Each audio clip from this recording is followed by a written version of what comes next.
So part of the reason I went to that story about Curl was the fact that they didn't like Ancient Apparition back then either, and they let people have it all the time because they said what he does, if you run fast enough at a team with Ancient Apparition, he can't do anything. Yeah, he dies. Right? Yeah, it's just like, it's hard to hit Ice Blast when people are running at you. It's just like, just the speed of a team fight. If a team fight's over, but the Ice Blast is taking you down, like, okay, it doesn't really matter, right? So if you always take the initiation away from that lineup, it's going to feel good. And I think it's very similar to this Warlock situation. You don't necessarily need natural dispels, but if you play a fast enough pace of game where you're always in their face, you're always pressuring the Morphling, your Warlock maybe stops a combo with his Golem, but he doesn't actually get a good team fight for you. Well, guess what? He doesn't have the Golem next time you try for that kill. I think it's very much play in their face over and over again. You got the Willow. We got the Willow. Now we just need to extend the game for Morph to get an Axe, and I think that's going to be it's going to be maybe a difficult one, considering we got another Miracle Invoker coming out. I like Invoker here. Yeah. He's good here. Lex Invoker is very good against Morphling also. And Miracle plays it so well, and it's a very, very fast hero. It fits the style of play that you mentioned Kuro wanted to play. Yep. Also, the Elder Titan pick is definitely nice versus Morphling, but I'm not sure who they're going to lane it with. Because having like they still need their safe laner, right? And having a 2 melee safe lane can open you up to scary heroes like Darkseer, maybe. But traditionally, Elder Titan versus Morphling, he just melts all of his armor. It's all like base armor, right? It's all of them. It's a good hero versus him. Yeah, no, they've got a sick, like, if they can actually, so Faceless Void is banned out, but yeah, like, magic damage is so amped up whenever you have an ET, and the fact that they're going to be able to take away all his natural armor, like this Morphling, I don't know what exactly you do if they get a nice, like, physical damage dealer. Because right now, like, BKB may be a necessity for him at some point in time. Lincoln's very likely just to be able to deal with the Blink Hex from the Lion. I don't know, Execration is going to have to run a lot of heroes in front of this Morphling, so that's why I like this Tidehunter pickup.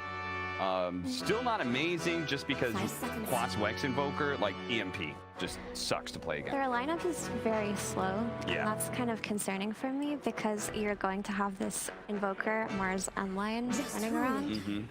Do they have the tools to fight back with this Tidehunter? Yeah, I'm concerned that they won't be able, that they're not going to have anybody who takes the tempo of this game whatsoever. It's just going to be Nigma running at Execration, and a win in the first 25 minutes for Execration is going to look like not losing a hero. You know, that's what it's going to be. It's not going to be about them actually killing Nigma. That being said, we did say that was their weakness in the first place, and they are better at playing the later team fight. Also, there's so high cooldown on the side of Execration that I'm concerned for their ability to actually have this Morphling go out and farm, because typically when you play these really high cooldown drafts, you get choked out on the map very fast by heroes like Invoker, ET, Mars, Lion. So what solves that? What, like, can they move their Morphling to the safe lane and pick something that is maybe a little bit more active that can create the space that you're talking about that he needs? In my head, it's already kind of a safe lane Morphling, but Nigma are banning out safe laners. Yeah. It's still a safe lane Morphling. Okay, they do pick the Queen of Pain. That's their response. They want a hero that can kind of match their pace. I still don't know how good Queen of Pain is as a hero. Yeah, I was having a conversation with a friend of mine, and he was telling me that he thinks she's actually underrated because her Ag Scepter is very good versus these really tanky heroes like Mars, Bristleback, Elder Titan. That might be true, but I don't think it's enough. How does the mid lane match up? Queen of Pain versus Invoker. I feel like that's a very traditional mid lane that should have a clear outcome. They drafted an Animajor. Oh dear. I mean, yeah, whatever, you can. It's a legit anime. You can play it. Like, they're not going to suffer, I think. The Queen of Pain Invoker matchup, if it's a Quas Invoker, he sustains quite easily. He can lane against her. Okay. Once he hits level 5, he does not get bullied out of that lane. Yeah, it goes like the Quap, like, he's like, I think I'm going to dagger you. And she starts running forwards, you know, to get in range. And Invoker's like, all right, hold snap. I'm going to right click you now. You want to play this battle? Because I've got natural sustain. I've got a question. Does Palos not play Morph? It's a Palos Queen of Pain, and it's a Morphling for your way. Palos does play Morph. So why did they swap it for this one? Why are we gonna see potentially a Palos mid? Or is Queen of Pain safe lane? Please tell me that's not a thing. Maybe. Is it a thing? I saw them play, I think safe lane Death Prophet once. Okay. Something weird like that, so it could be. They could just be swapping. Maybe he prefers the Queen of Pain, but I don't know how I feel about safe lane Queen of Pain either. I don't know. This Queen of Pain really threw me off. I'm gonna lean towards Nigma for sure. Their draft just makes more sense to me. They just opened in such a passive way and such long cooldowns. Then they picked the Tidehunter on top of that. And they didn't pick it with a hero that really takes advantage of Gush, like a Piranha or something. So I'm heavily leaning towards Nigma. Maybe it's the idea behind this safe lane Queen of Pain, if it is safe lane, that she just farms that early Orchid and just leads the charge. She can definitely like secure her farm a little. So you still want, for them to have a good game, you still want that Queen of Pain, let's say regardless of where she goes. She sets the tempo, she creates a space. There's a lot of pressure on Palos. It's that early Orchid. Okay, there's a lot of pressure. I mean, this is the final game of Execration, bar tiebreakers, of course, but the final one in their wildcards round robin matches. Let's find out how it's gonna play out for them against Team Nigma Game 2 together with Gareth and Lacoste. Thank you, Shiva. Yeah, a lot of pressure on that Queen of Pain, trying to remedy some of the draft issues there for Execration. A lot of long cooldowns, like the panel was explaining, against Nigma's fast-paced draft, and an anti-mage at the end to round it all off. Lacoste, are you leaning towards Nigma like the panel were? Yeah, the Queen of Pain, a new hero. Definitely, there's a reason why hero hasn't been picked that often. They're swapping the lanes. They're gonna put Morphling on a mid lane. It's a much better matchup against the Invoker. Okay. And have Queen of Pain on the side lane, safe lane. Because Morphling is like half-range hero. Oh, they're fighting. Oh, Nico is already dead. The Tidehunter's gone. iLTW gets first blood, yet your safe lane carry's already picked up a kill. Just like that, Nigma kick off this second game with a bang. I like the panel was saying, Execration's last potential chance to get another victory up on the board.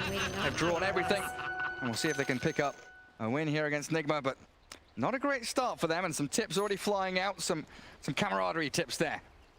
Yeah, I guess the reason is Queen of Pain doesn't get as pressured as Morphling would be on a mid lane. So with this swap, they have a win-win situation pretty much. They're setting themselves up for two very good lanes. But as you mentioned, first blood for Anti-Mage. So that's a big chunk of gold for him already. Yeah, great start. So that's going to be that nice quick move into the Ring of Health. That'll give them the sustain, and you really do start to think about the snowball from the Anti-Mage there as we take a peek into that mid lane. Miracle against Yoe. Already just harassing back that Morphling with his right clicks. Also Enigma deciding to swap things around. They have a GH playing position 4 Elder Titan in the safe lane. Wouldn't be able to do much on the top lane against two range heroes. It just completely shuts down the ET, so there are swapping things around. Hiroki right now will block the big camp and also do the pull. A lot of stuff happening at the same time. Yeah. Dota, straight up efficiency. Kuro, very good at it. Everyone already getting off to a great start. And I guess also BDZ dying bottom. GH there with his bonus damage out of that Astral Spirit just runs the Dark Willow down. Finds a nice pick off. I guess Kuroki here, the Lion, also. It's not a sad thing for him to be able to swap into this lane, right? Because they'll have the double stuns with that Earth Spike into a spear from Mars. They'll have set up and catch onto people. And GH doing a great job bodyguarding the Anti-Mage, bullying back both Nico and BDZ already. Nico already out of mana. He has phase boots in his quick buy. I would prefer if that's a soul ring, maybe he decides to swap. That way you have a bit more strength, more damage, and could potentially use your spells this way. You don't do anything. One thing I would love to see is them bringing out a bit more region to the bottom lane. Elder Titan bringing us out. He is playing a position 4, but will need to do a position 5 job for the first couple of minutes, bring those healing salves so that the Anti-Mage can sustain. Salve spammer, that's the name of the game for him.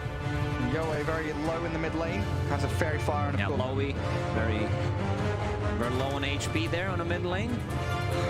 He's got a Fairy Fire and Strength Morph now. His bottle arrives. 2-minute water rune, bottom one for him. Top for Miracle, of course. And Mind Control here contending with Palos, Queen of Pain, who has come back to try and contest the lane dragging, which Kuro has been so successful in. Something Quap, of course, can do, being able to blink around the map, while that Warlock is trying to drag back and pull some camps for himself. Warlock, Queen of Pain, you don't get too much out of that lane. It just doesn't sound good. You want to pair him up, but we already discussed why they decided to swap lanes. It's just the lane does not feel particularly strong.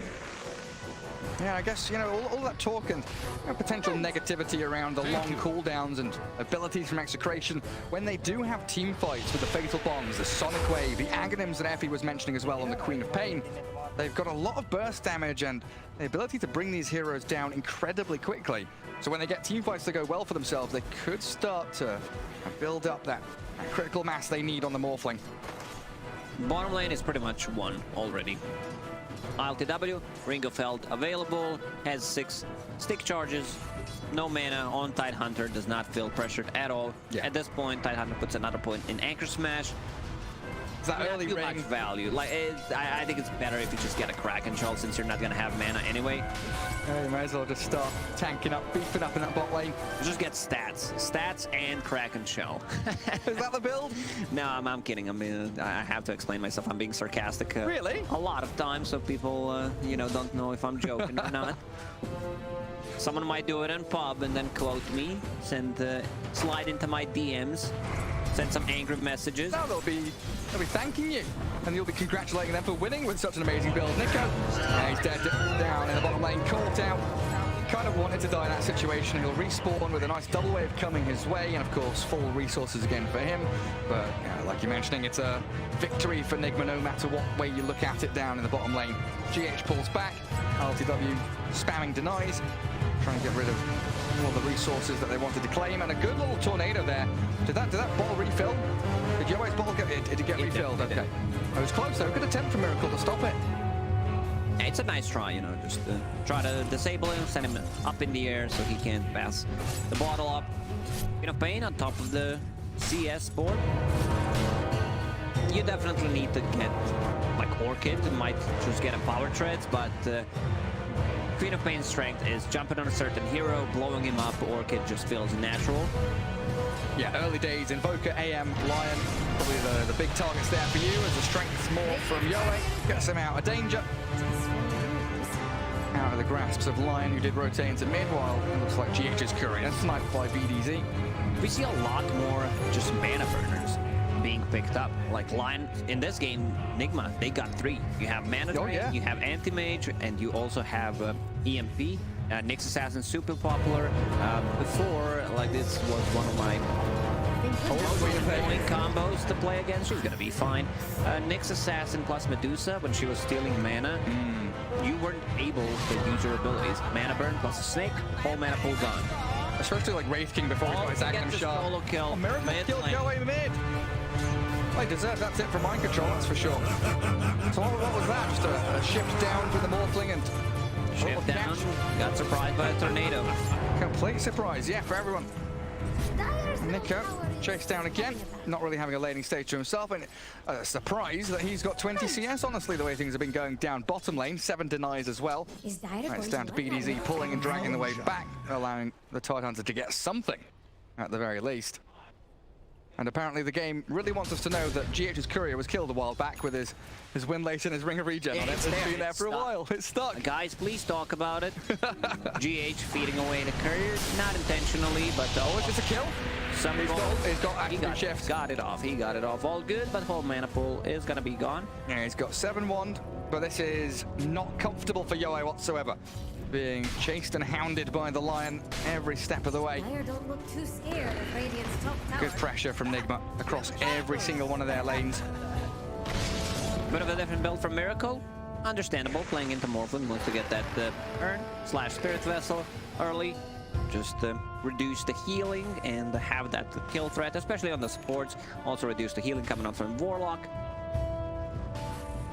Oh, that's a good point, yeah. Get rid of some of that sustain. Level 7 Invoker, almost level 8 now.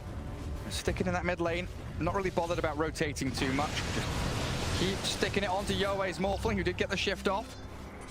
inside that tornado and healed up by the Shadow Word of Warlock, who comes in to try and react to some of this Nigma aggression in the mid lane. Have a stun again. Mine is truly He's going to be all right for now. Still holding out, but GH's arrival should be able to force him out of the lane now. BDZ, Nico, both reacting to the ET's movement. Curse Crown into the Bramble Maze with Miracle and Kuro. Here with the stuns and the stomp from GH. Nico being drained of his mana. BDZ still aiming for the GH kill. He was The ward there. he was just checking if there's a ward there, and now he pings it. Like, before you die, be efficient. GH is a god. Oh, little creeps actually get him.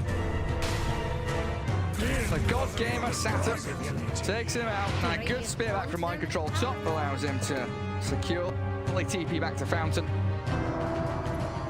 So some good reactions from Execration, you know, needing to bring the numbers into that mid lane to defend their Morphling. But an Invis Invoker might be able to find the takedown. 2 earned charges. Cold Snap Tornado at the ready. Aiming in towards mid. There's the stun. The chain disables. Perfect execution from Nigma. Mind Control, he's very quick. He's paying attention. Whenever Miracle gets a kill, he's always ready to tip him. He's got nothing else to do. Is AFK walking back to lane, all the way from base. You heard it. If you got nothing to do, tip your teammates. But when they're doing well, Keep that morale high. yeah. That ward that we talked about, the GH move, Very when he good. was hiding near the trees, got devoured. That's a good spot. And he'll know about these stacks as well. Warlock and Tide trying to pick up the pieces in their own triangle. And GH sees them. Spirit comes across. And bot lane, I mean, it's just completely free for this anti-mage. There is no contest whatsoever. The only hero that AM needs to be afraid of is Queen of Pain rotation, possibly like Tidehunter Ravage. One of the reasons why he decided to go for the power threads, it will increase his farm early on before he gets Battle Fury. And then you have tankiness, like you get extra tankiness from the power strike trends. Mid lane, At all 5 mana times in a row. on. Karoki's just being annoying. He's on the mid lane using mana drain and getting a couple of kills. Stuns people while EMP is there. And it's gonna be a fast Spirit Vessel. Miracle just needs 900 gold to finish it off. And that's the thing, you know, these 4 heroes here outside of the anti-mage for Team Nigma, they're going to be ready with their level 6s. I mean, Mars drops up in the top lane, dies to Palos after spending his arena. That Sonic Wave looked like it was able to take him down. Oh, Miracle in towards the Dark Willow. Quick little Bramble Maze onto him and Kuroki. Shadow Realm to try and split away from it. But Kuro gets the final touch there as RR dies solo. iLTW. 252 gold Mind for your Control, anti-mage. do your job. You're dead. You got nothing better to do. He's run out of Take tips, your man. teammates. Do you think he already used all of them? Yeah, I think so. He's out of tips already. First 10 minutes, they're all gone. Oh, we see the natural. What's a long TP? That's a long TP. Queen of Pain speared. Miracle Kuro have the stuns. Palos down, and that's meant to be your main tempo setter. Dead for 30 seconds, and freedom for iLTW continues. He's gonna be fine. He knows that Sonic Wave was used, burns mana on the Tidehunter on the bottom lane, and he's good to go. Dark Willow maxing the Shadow Realm in this situation as a Dark Willow just feels bad. You know, Not a fan. Not a fan. You want to be able to have that Bramble Maze, long duration latch, especially against the AM, even Elder Titan ET going into drums. Something that isn't really too popular. We've seen one on the mid lane in the previous game, built by Invoker. And I believe it's mostly like crit. During the last major, he was always buying it on a Tusk. Tidehunter bottom, no mana. Has Soul Ring if he wants to pop it. An Anchor Smash, but He's going to die anyway, isn't he? iLTW has the chase super now. hits. RR dead to GH's stun. Invoker gives that last little hit to iLTW. And Nigma 10-2 with a 3k lead, really starting to run away with things here. you can see Mind Control. He's out of tips, but every single time that they do something good, he goes with the well play. Oh, okay. He's replaced it I'm then. finding a pattern here, Gary. Oh, it's a very good one. Very good one. But yeah, think about the drums. You know, in the previous game and even in this one, marching to the beat of your own drum. You know, they're playing fast. They're buying fast items, giving them that speed to just run at their opponents. And I think it was an idea that Cap brought up. This move in particular, when you are running at a Warlock, similar to what he was explaining about the Ancient Apparition, was that you don't get the chance to set up for a proper 5v5 team fight, which is what Execration are built around. You're picking This is what they want to do. While you have Nigma's draft, they don't really care too much about their cooldowns. Figure is okay, but if can reset, get the 2-3 stuns in a team fight, that's also perfectly fine. Arena, like even without Arena, they can take these fights. Spirit Vessel about to be completed on Invoker, actually flying on the Courier. Ooh. But it really does feel that way, like Execration, very much like a jigsaw puzzle. You need all of the pieces there to make the picture, the grand picture of the plan, the directive of their draft. The problem is the factory forgot to send them that one piece. And then Nigma's like a set of Lego. Sure, you might not be able to build the pirate ship or whatever you want, but you can turn it into something, your imagination. Yeah, put these pieces together and do what you want. Stepping barefoot on Lego. And Nigma, the one that put the pieces on the floor. Yeah, they're like all around, we forgot to pick them up. Yeah, sure. It was accident, we promise. They do have this Orchid on the Queen of Pain, though. Definitely a significant moment for Execration to try and launchpad themselves towards some form of victory. Whether it's a team fight win, an individual pick-off, they need something to be done reasonably soon. But Nigma are doing a great job hiding off the map right now. They know this timing is coming. AM is the only one showing out on the map down in the bottom lane. Warlock is still level 5. Like, you can't even team fight when he doesn't have a rock. Oh, he doesn't have rock yet. It's 14 minutes in.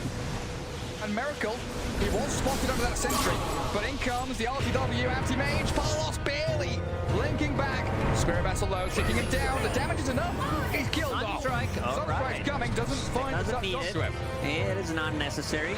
Now RR needs to run away. But that's your Queen of Pain we were just explaining. This Quap needs to get something done. Dies. And AM was... He did something. He got something done. I'm sorry, Lacoste.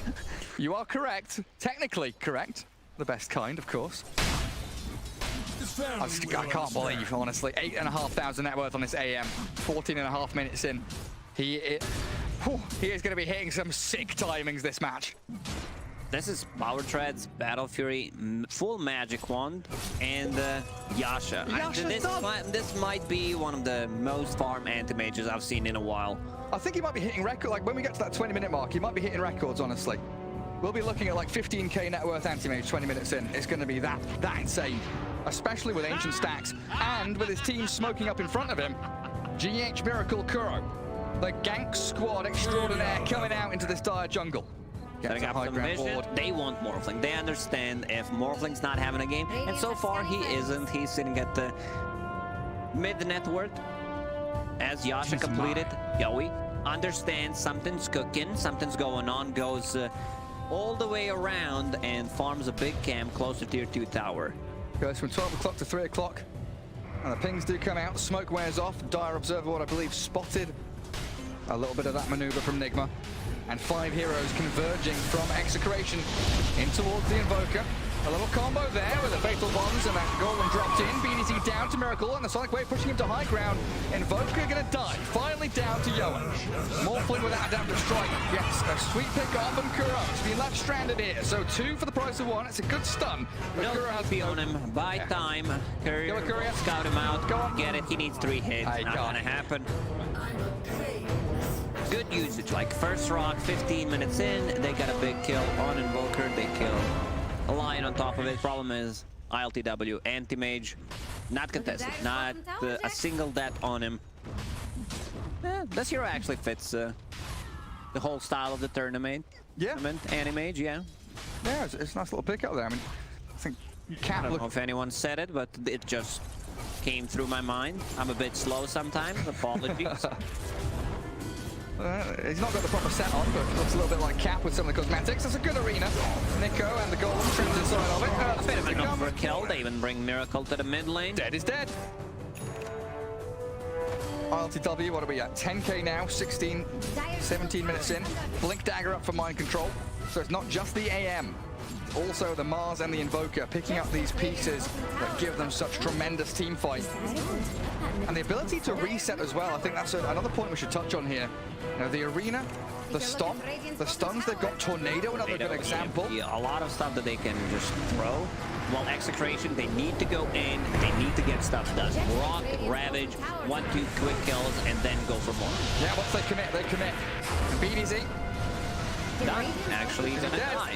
To the Spirit Good Vessel. battle. Tornado does not hit, doesn't even need it. Another one for Miracle.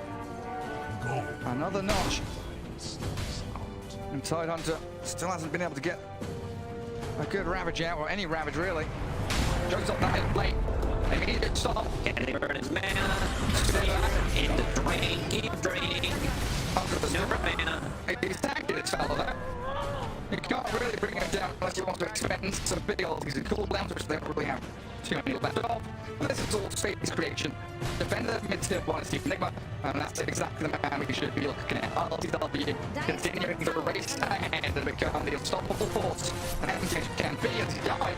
He picks up Kurogi. Lion stepped out a little bit too fast, but Ado missed it out. Mind control the speed back the side, but still chasing forward, turning it into the mark, spirit back. Yeah, he's going to find your man mind control there. 2 good kills. Double damage also spawned. Yowie will pick it up. Yowie, he is recovering nicely. Has SNY done plus a double damage, some status resistance, always going to be much better than building up Manta style against the Lion, against the ET Stomp, Cold Snap as well. And this is where Execration are meant to be really strong, right? Ravage ready, Sonic Wave coming up with enough mana for Palos in a second. Golem is at the ready too. And when the Invokers deny that tower right under their noses. Free gold. You get a gold for denying a tower. Easy money. Not a lot of money, decent amount of money, nothing too spectacular, but I like that it's added to the game. You know, gives you a bit of something for trying. Yeah, a little bit of something, son.